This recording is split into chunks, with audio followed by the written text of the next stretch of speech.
Hey everybody, my name is Blake Martin, and this is my year in photography.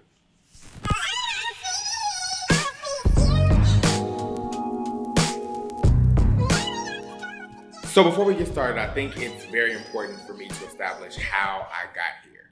I've been in the fashion industry for about 15 years now, and photography was never on my plan. However, something known as COVID-19 hit the world, and that stopped what I did for a living, which was live fashion events. So, in order for me not to get bored during quarantine, I thought I would buy a camera and just have some fun. In my mind, I said I would shoot trees and plants and bees and birds and all of that just to pass the time. But as I started to play with my camera, I started to realize I know models, I'm familiar with models. Why not have fun and just shoot the models?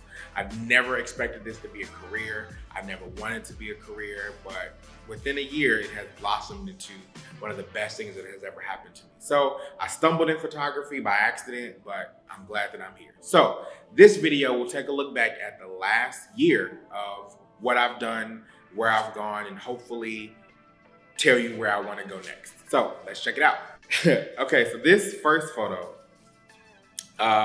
was the very first image that I ever captured. Funny enough, prior to this photo shoot, I had an extreme fear of snakes. I never wanted to be around snakes. I was terrified of snakes, but I've always been a person to want to go big and do extra. So I thought if I'm gonna do a shoot, why not do a shoot with a snake? I called my frat brother who had a snake and I asked, could we use your snake for a shoot? He of course said yes. And this is one of the very first images that I shot. And this model, Bree, was the very first model that I wanted to shoot, simply because she was one of my closest friends. She had been with me for so long, and she is one of the best print models that I've ever seen.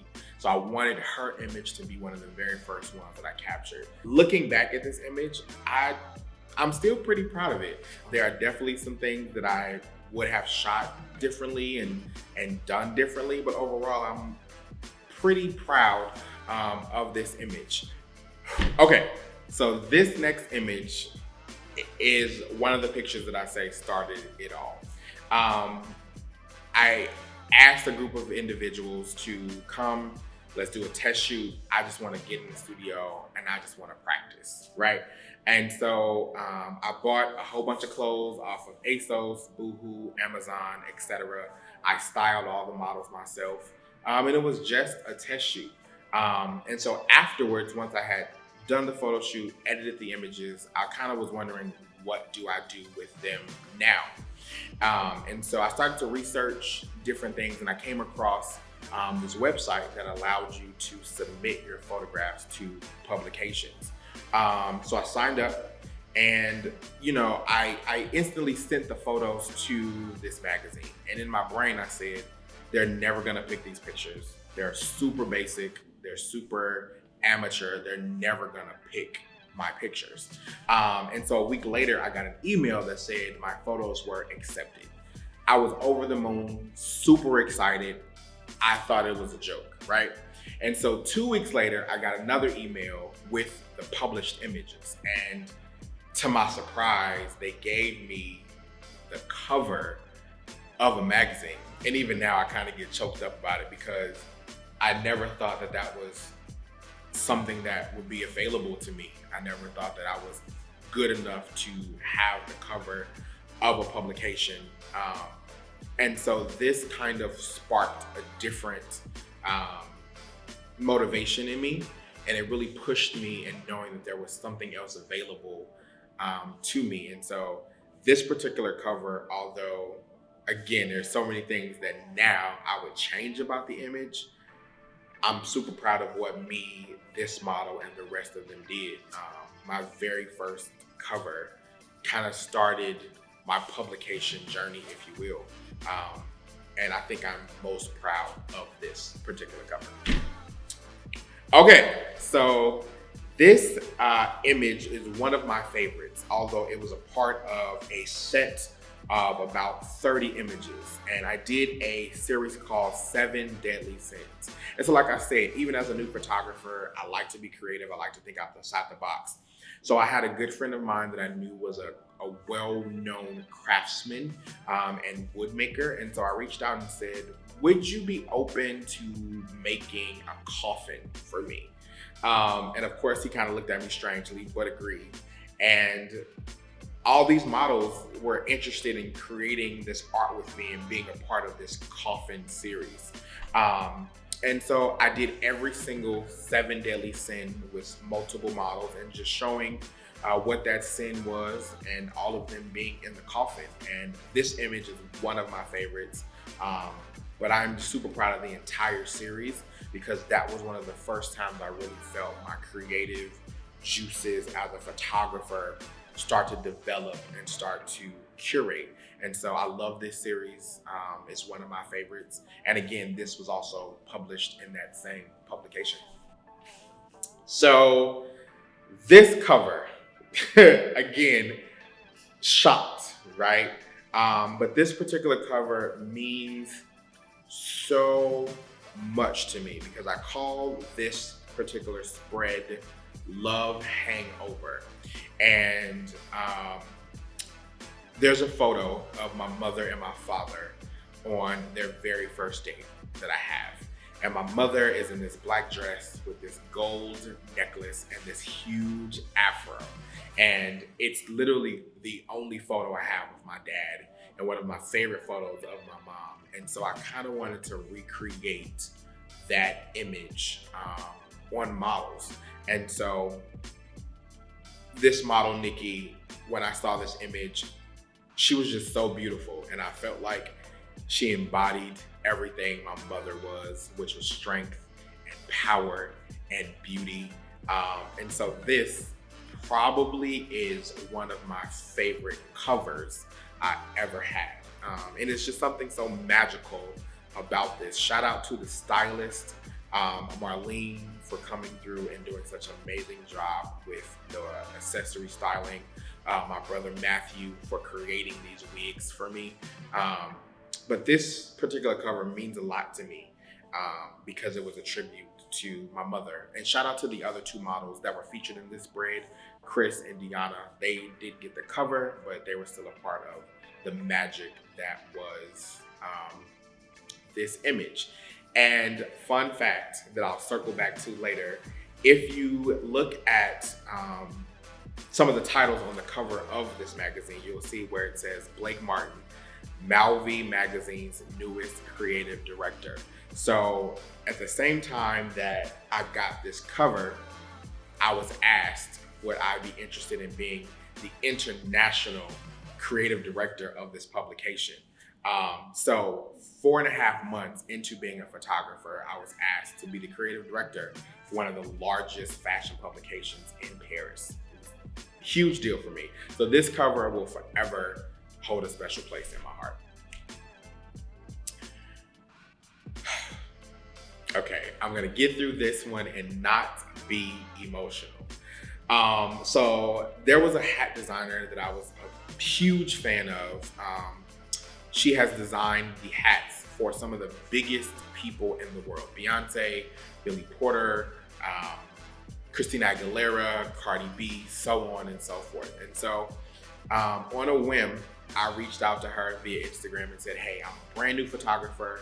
I love your work. Would you be interested in collaborating with me? And to my surprise, she said yes. And she mailed me her one-of-a-kind large brim hat. And I remember going to FedEx to pick it up. And I was thinking I was gonna get this little bitty box. And the guy was like, it'll take 2 or 3 of us to get this to your car. And I hope you have a truck. And so I was like, how big could this hat possibly be? Well, the picture does not do it justice. It indeed took 3 individuals and an Uber X to get this hat to my house. But I asked a friend of mine with a vintage truck, could we use his car for the shoot? I asked again Marlene to style the shoot along with a good friend of mine, Dominique. And this is the art that we created. And to this day, I think that this set of images with Nikki, Keontae, and Bree is the best images I've ever created. Even though that was 6 months ago and only 6 months into my journey, I still feel like these images are the best things I've ever created. These images hold a different kind of place in my soul. This is the first time in my journey I felt like a photographer. This is the first time I felt like I was good, that I was worth it, that I was worthy. So these images gave me the self-confidence to continue on with the journey, especially working with a celebrity designer like Sarah. Malvi is pleased to announce Blake Martin as the USA Creative Director. I still am in shock about that a little bit. As a brand new photographer, as someone who had never worked for a publication before, to be asked to be the United States creative director of a publication that I loved and respected so much was absolutely mind-blowing to me. The editor-in-chief was such an amazing mentor to me, taught me so much about publications, what magazines look for, how to curate photographers to submit to magazines. And so this moment holds a special place, not in my photography journey, but my career as a whole. This for me was next level, because this is the first time I felt like my peers also respected me and felt my worth. And so thank you to Malvi Magazine for everything you did for me while I was your creative director. I will never forget this moment. This is where it gets a little bit spicy for me in the journey. So as I began to want to elevate my brand and elevate what I did, I began to reach out to modeling agencies to shoot their talent. So I reached out to an agency in New York. I won't mention their name, but I reached out and said, hey, I'm a photographer from Chicago. This is some of the work that I've done. I would love to shoot some of your models and see if we could create something that you could use. They very quickly responded to me, said they loved my work, loved what I did as a photographer, and would love to supply anyone that I wanted. So they sent me their roster and said, hey, pick as many models as you want. I flew myself, a wardrobe stylist, makeup artist. I flew everyone to New York. This was one of the most exciting moments for me. This was the first time I was working with agency models. I felt a different level of myself in this moment. And these are some of the images that we created. I was super excited to get them back. I thought they were wonderful. I thought the models looked great. I thought the styling was great. And I emailed them over to the agent. About a week went by and I didn't hear anything back from the agent. I emailed again, I didn't hear anything back. I emailed a third time just to say, hey, I wanna make sure that you got these images. Well, I got a response basically telling me that these images were the worst photos the models had ever taken. He was upset that I had wasted their time. I will never be a real photographer. I'll never be respected in this industry, and that he asked that I never contact them ever again. And needless to say, I was crushed. It was a big blow to myself, my ego, my self-esteem, my professional spirit. I thought maybe I'm not ready for this. Maybe I'm not good enough. Maybe this is not the path for me. And I actually stopped shooting for a full month. I put the camera away and I just said, I don't want to do this anymore. And I don't know, looking back, I don't know why that moment crushed me so much, but it did. And I think mainly because the New York fashion scene is our heaven, if you will. And there was someone in that space telling me that I wasn't good and I wasn't good enough. And it crushed me. But I decided to keep going and give it another try. One of my good friends, Bree, that I love so much, reached out to me and said, there's a photographer and a creative director in New York that is looking for images of me for a project. She didn't tell me what the project was. She just said, I need images and you are the right photographer for the job. So I agreed I would do anything for her. So we came in, and funny story, that day, because of an accident on the expressway, the model was late. She's never been late in our entire 10 years of working together. But this particular day, there was an accident on the expressway that tied everything up. So we had about an hour window for the shoot. She arrived about 45 minutes late. So I'm freaking out, like, how do we get this done? And she looked at me and she said, I'm me and you're you. You know what we do. We can get this done. So we literally took 7 photos. Now in a photo shoot, I typically take about 300 or 400. This particular day, we took 7 images. I emailed them over and I said, oh, I'm definitely done. This agent in New York told me I was trash. These images, I've only took 7. This is not, I'm done. We're done. This is finished. About 2 weeks later, I get a video from her showing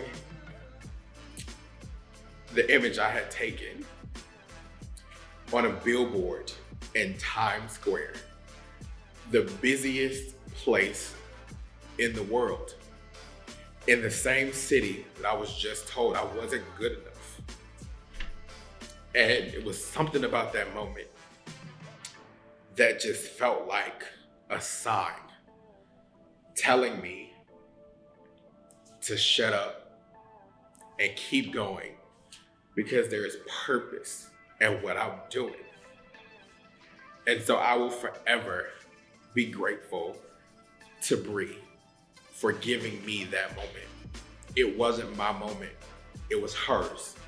And she shared it with me. And she shared it with me in a time that she didn't even know I needed it. And so this moment was next level for me. Being on a billboard above Forever 21 in Times Square, that I walked past this store a dozen times, 100 times, was next level for me. And so I'm not gonna lie, this moment was a moment of, you think I'm terrible? Let me fucking show you what I can do. Funny story about these 3 little guys. These 3 models have been with me for a very long time.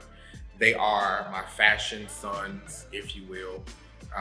Something about them is just so very special to me. So this particular shoot wasn't anything special. We just decided to get in the lab, let's do a photo shoot.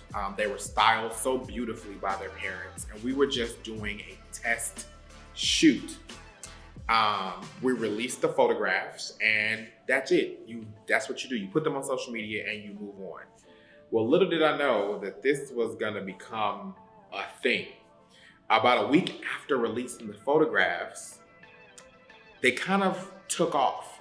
I didn't know that individuals like Erica Campbell of Mary Mary, Vibe Magazine, the Stella Awards, the White House, and so many other hundreds of thousands of celebrities, publications would share this image, saying that we were changing the narrative of young Black boys. That was never the point. That was never the intention. We just wanted to do something dope with the kids that I love so much, but it kind of went everywhere. I think Erica Campbell of Mary Mary was the first one to share it.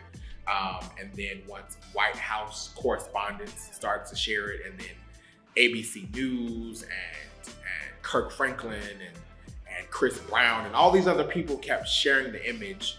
I think at the time, one of the parents and I sat back and added them all up. And collectively, this image got like 10.5 million likes across all the shares. So, you know, it was never the intention to go viral, but this has become one of the most shared images I've ever created. So for that, I'm super grateful. And then we have the Bible. Vogue magazine.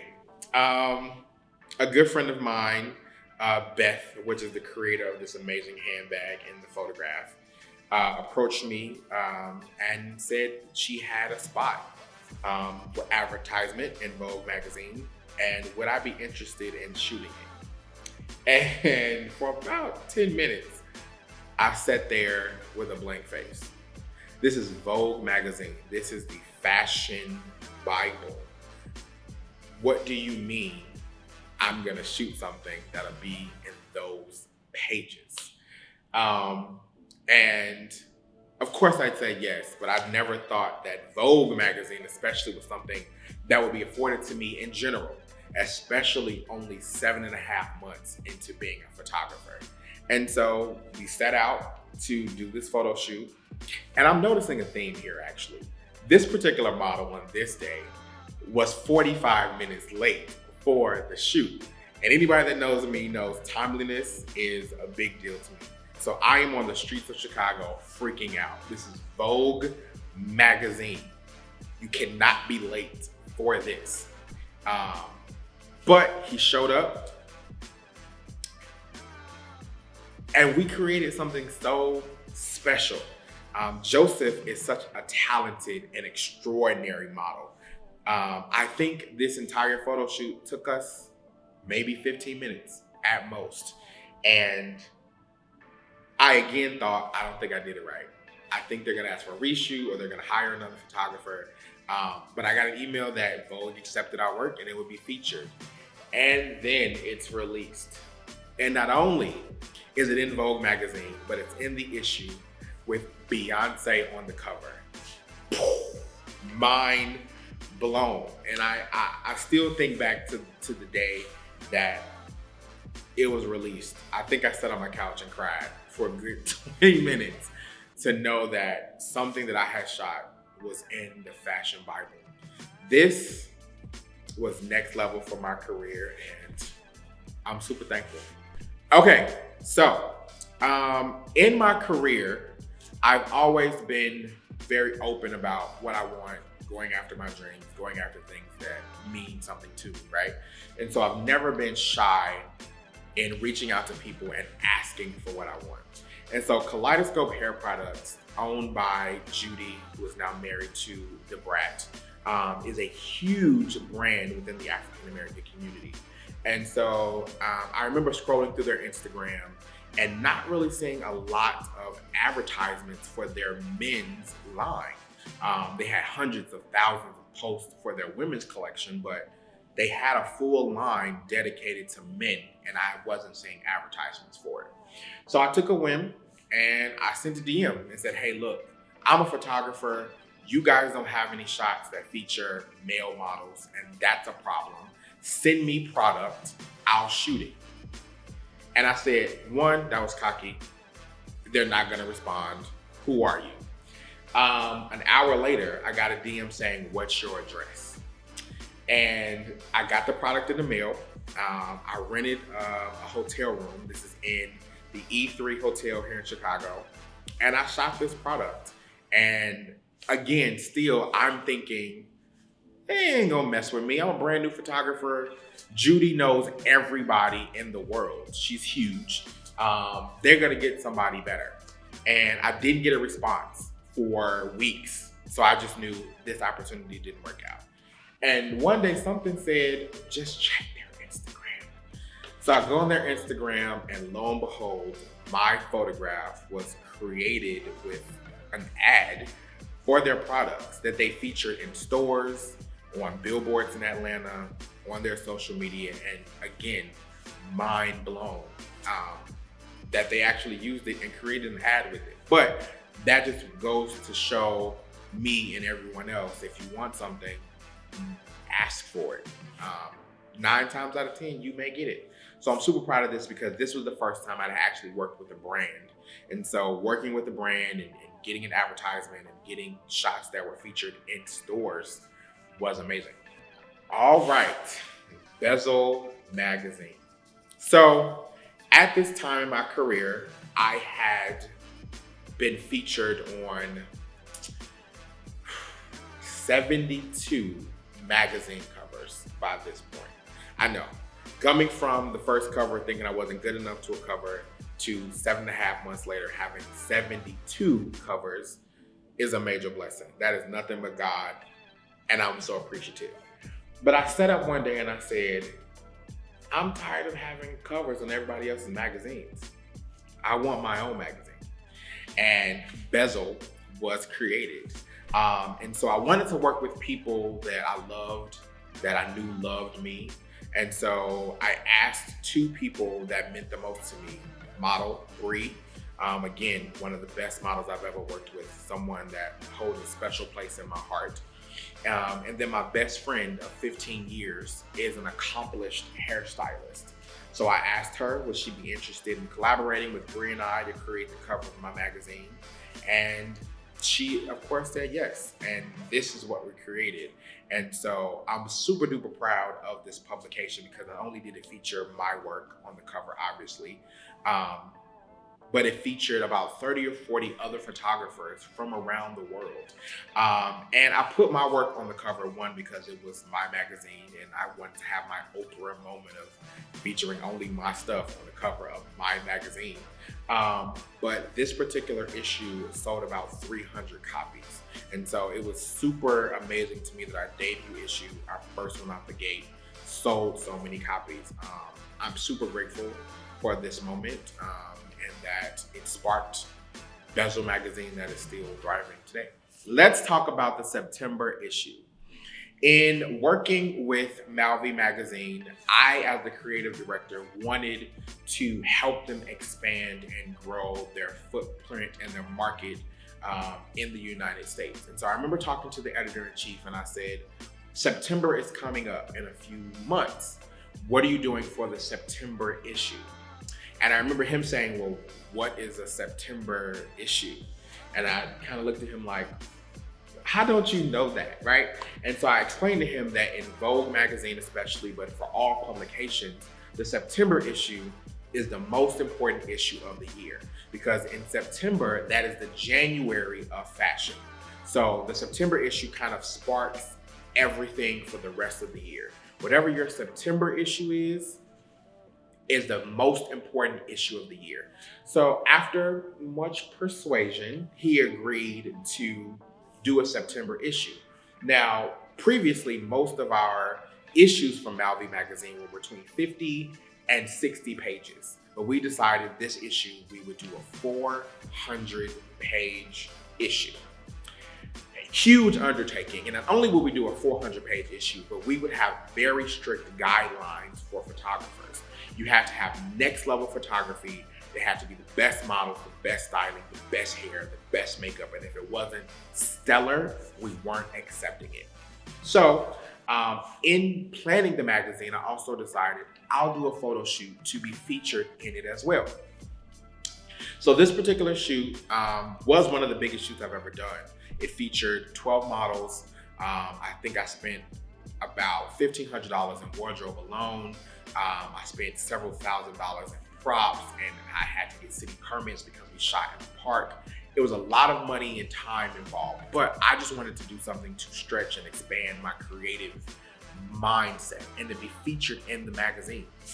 I sent over my images to be featured, and that was it. Because I worked for the publication and the September issue was my idea, I knew I wouldn't get the cover. I never expected to get the cover. And so I kept asking my boss, I said, what's going on with the magazine? I haven't seen the cover yet. I need to know how to promote it. I need to know how to market it. What's the cover? He kept saying, don't worry about it. Just know we have a cover. And I was like, I work for this publication. I kind of need to know what the cover is. And he said, you'll find out when you find out. And I'm not gonna lie, for about 2 or 3 days, I was pretty pissed because I felt like I can't do my job if I don't know the cover. So finally on release day, he sends me the artwork. And I was like, what is this now? And he said, your work was the best out of 600 photographers that were featuring in this publication. This shot was the best. Now I'm gonna be transparent. I was grateful, but this was not the shot that I thought was cover worthy. there was another shot that I felt was a stronger cover. But it taught me a lesson that other people sometimes know better than you. And so after I sat with the cover for a while, I was like, he made the right choice. This is a stellar cover. This model, Zuma, looks extraordinary. And he did amazing. And so I was super grateful to get the cover of the first September issue of this publication. So this holds a special place in my heart, not only because this particular issue was my idea and my baby, but they gave me a cover that I wasn't expecting. Wendell Lissamore. Now, I told you guys about the experience I had with the agency in New York City. And so I kind of gave up on agency models. I just kind of said, maybe that's not my lane. You know, it is what it is. But I got a message from a friend of mine that said, there's a model that has seen your work, seen what you do, and is interested in shooting for you. And I was like, okay, cool. Maybe I'll shoot it if I can use it for the cover of my magazine. And they were like, absolutely, sure. I said, who's the model? And I got the images of Wendell Lissamore. Now, this particular male model has been featured on the cover of every publication known to man. He's been the face of Givenchy, Dolce & Gabbana, Gucci. He's a big deal. And so I immediately laughed, like, stop playing. Who is the model for real?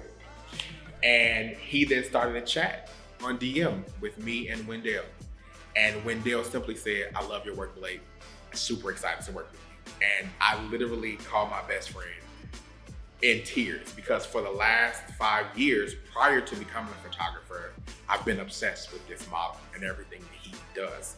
And so flying to New York, shooting him, being afforded the ability to have a Vogue magazine stylist style the entire shoot, this day was mind-blowing to me. But it also helped rebuild another piece of my confidence because shooting with a model like Wendell, I kept asking him every 5 minutes, are you okay? Is there anything I can do? Can I do this better? Are you comfortable? And he was like, listen, bro, I'm just a model. You're the photographer. I don't have no opinion. Whatever you say goes. And I was like, wait, what? And so it kind of gave me that next boost of confidence to say, no matter whether you're the model that has never worked before or a model who is a celebrity, my vision is important. My vision matters, and what I say in my shoots goes. And so I'm forever grateful for the experience. I love the images, don't get me wrong, I love them, but more so than anything, I am in love with the experience of shooting him. Okay, so let's talk about what everybody wants to talk about. Body. This is another photo shoot that I didn't expect to get the cover at all, especially because, as you can see from the emoji, not a lot is covered up in the actual image. And so again, I thought this may be pushing the limits a little too much for publications, but we'll see what they say. And this particular publication emailed me and said, we are in love with this set of images. Can we use this for a cover? What do you mean? Mind blown. And so this really started to help me expand and curate my mind in body work and see the art and the beauty in nude or sensual work. I'm in love with this model, Jordan. He is amazing. He is one of the people that I call on to help me with such amazing and creative ideas. But this is my first like nude sensual cover, and so holds a special place for me. Okay, so I know the image is a lot, I know, but let's talk about it. So one of my close friends, Kevin Russell, and I decided that we were gonna do a nude erotic art gallery.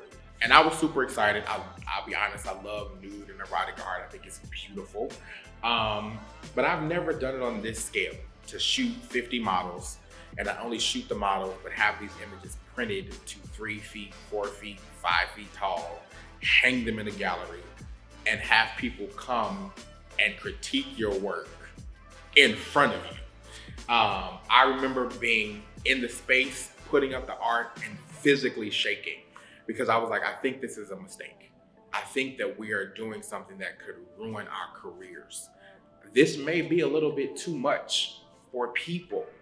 But my brother Kevin was like, look, we've done it. We've shot it, we've printed it, we're here. We gotta just keep it moving. And I'm blessed because I had about 49 images within that gallery. And within 2 hours of the event, I had sold every single piece. Now, I know me, I'm spicy, but there's a certain level of person that is comfortable enough to buy nude erotic art to hang in their homes. And I was just so blessed and so grateful that anybody thought enough of my work to come and see it, to pay top dollar for it, and to hang it in their homes. I'm forever proud of everybody that participated in that gallery and my brother Kevin and I. Major, major moment. So we're gonna end this with probably one of the biggest things I've ever done. And that is the digital cover of Vogue Japan. So about 9 months into my career, I hired a manager and an agent for my photography. And it is their job as an agent to outsource opportunities for you. And so my agent called one day and said, I have something for you. Would you be interested in a digital cover of a publication? And I was like, sure, whatever. And I'll be honest, I kind of brushed it off because by this point, I was like, I've had over 100 printed covers. So a digital cover, whatever. And she said, I think you should take this a little more seriously. And I was like, well, what's the publication? And when she said Vogue Japan, I was taken aback. And it's no shade to American Vogue, but Vogue Japan is specifically known for their fashion. And so it was a big deal to me. So I was like, what is a digital cover? Kind of what does that mean? And she explained to me a digital cover is a cover that the magazine uses for internet purposes only to promote the publication. So you have a cover of Vogue, it's just digitally, and only will be featured in Japan. But I remember I called the 2 most important girls to me for this moment. And I'll be honest, it was a little bit of a struggle because there were about 5 or 6 girls that I held dear to me that I knew would be good at this opportunity, needed this opportunity, and deserved it. And I didn't want to disappoint anybody. I didn't want anyone to feel like I didn't want them. But I had to follow my heart of who I thought would be the best for the cover. And it was these 2 ladies. And I'm just super proud of everything that they accomplished with myself, along with the stylists, the hair, makeup artist. I'm still in shock that I've been in Vogue not once, not twice, 3, 4, but now 5 times. And I don't say ended, but I now have a cover. And so that is my year in photography. I've done so much, been so blessed, been so thankful for every single opportunity. But let's be clear, out of all these things, this is just step number 1. So get ready for year 2, and hopefully I'll see y'all at year 20. Thank y'all. Peace.